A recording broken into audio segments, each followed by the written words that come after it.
Di sentra perajin batu bata, Kampung Sidam, Desa Pelangki, Kecamatan Muara II ini, mereka para pengrajin menggenjot produksi mereka saat musim kemarau yang terjadi sekarang ini.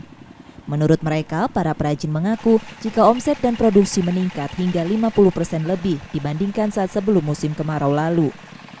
Salah seorang perajin, Antoni, mengaku jika kemarau ini menjadi berkah tersendiri karena proses pembuatan dan juga pengeringan relatif lebih singkat dan kualitas batu bata lebih bagus dibandingkan musim penghujan.